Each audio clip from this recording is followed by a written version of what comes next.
Let's go ahead and do it. Why not? Why not, folks?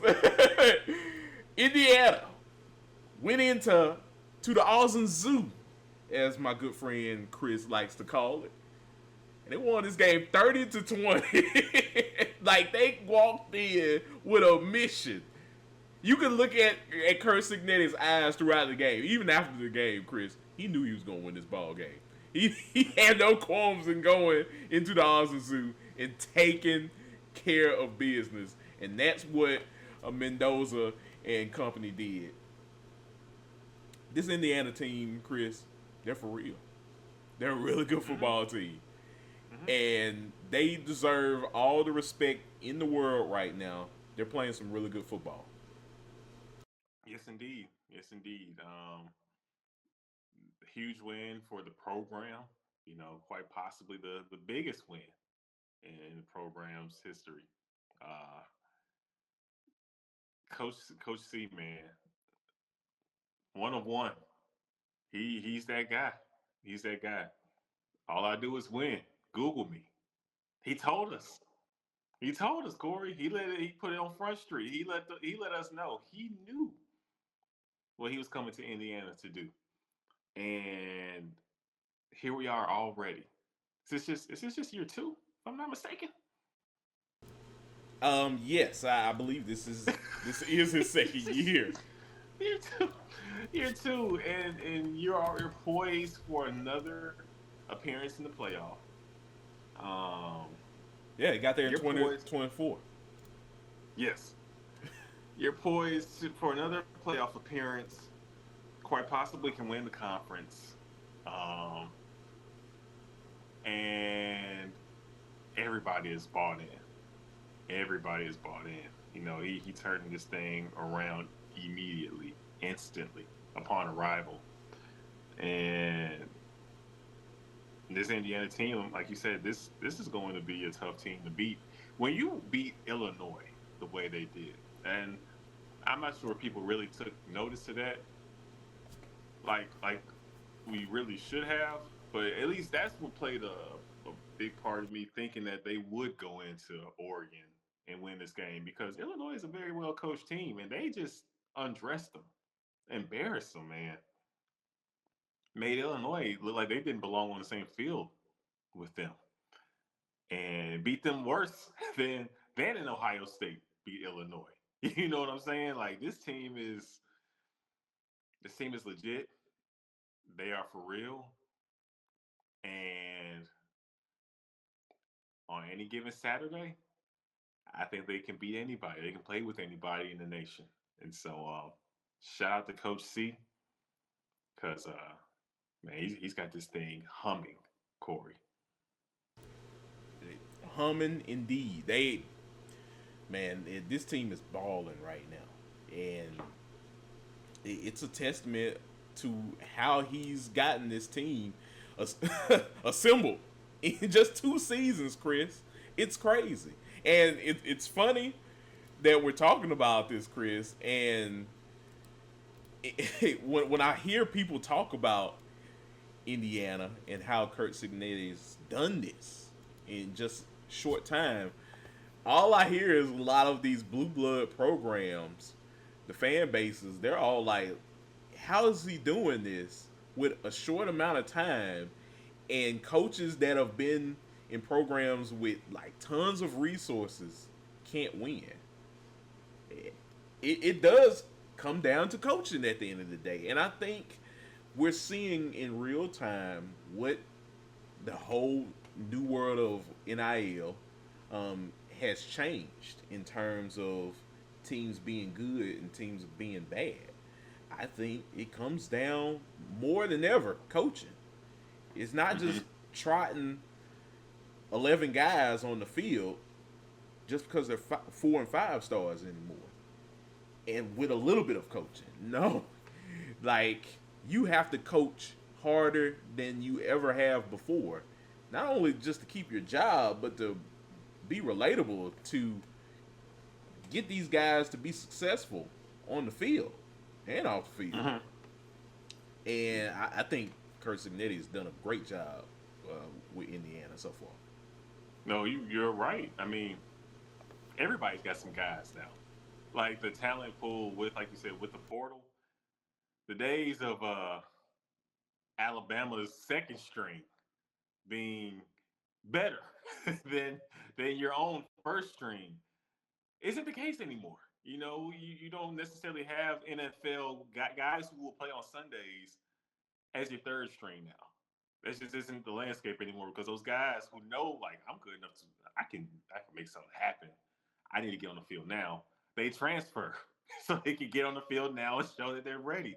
So you're 100% right. Now it's more important than ever to be a great coach. Can you dial it up? Can you scheme it up?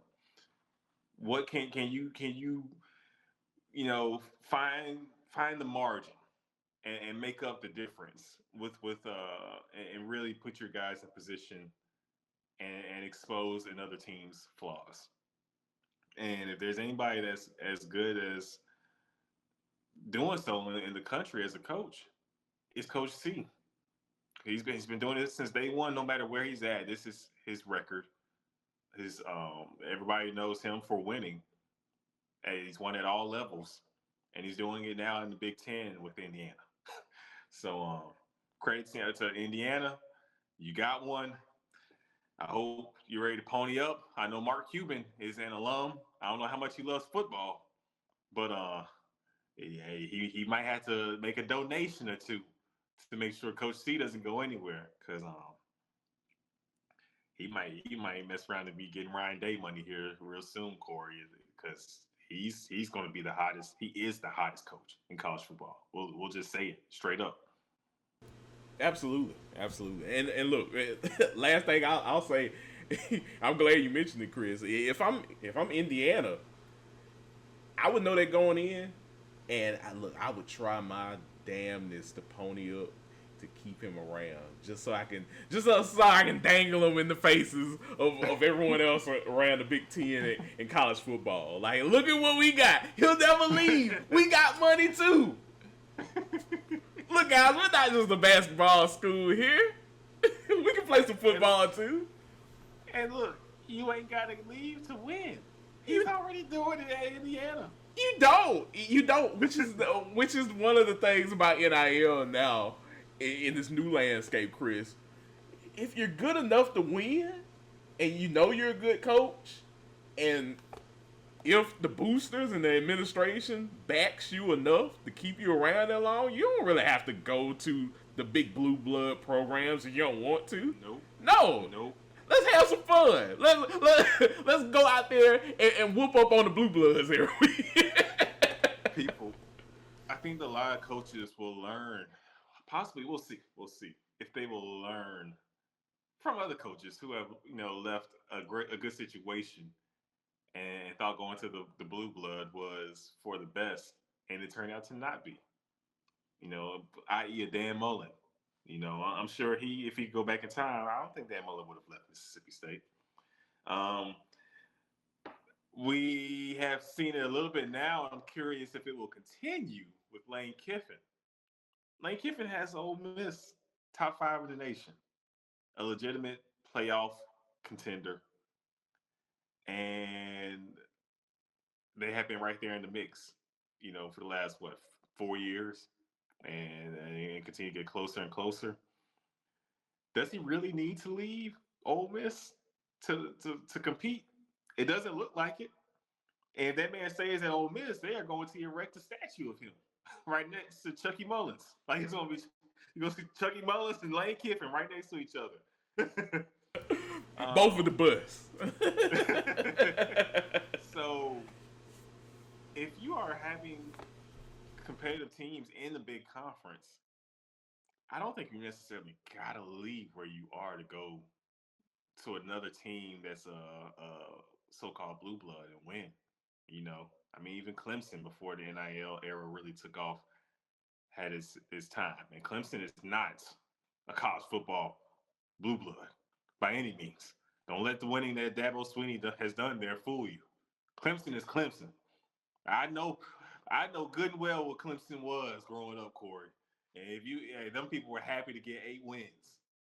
let alone win the national championship. So don't get it confused. But yeah, I'm very curious to see how things play out though, Kory, as we continue on in this NIL era. Will these coaches get a good job and just say, you know what, let me just post up here since I'm having competitive teams? Absolutely. No, you're absolutely right, Chris. So it's interesting. This is where we're at now, folks. And look, this definitely makes for exciting college football. To see a team like Indiana, last year people counted them out, got to the college football playoff, and now look at them again. This team looks like they're a well-oiled machine at this point. Oh yeah. At 6-0. So, yeah.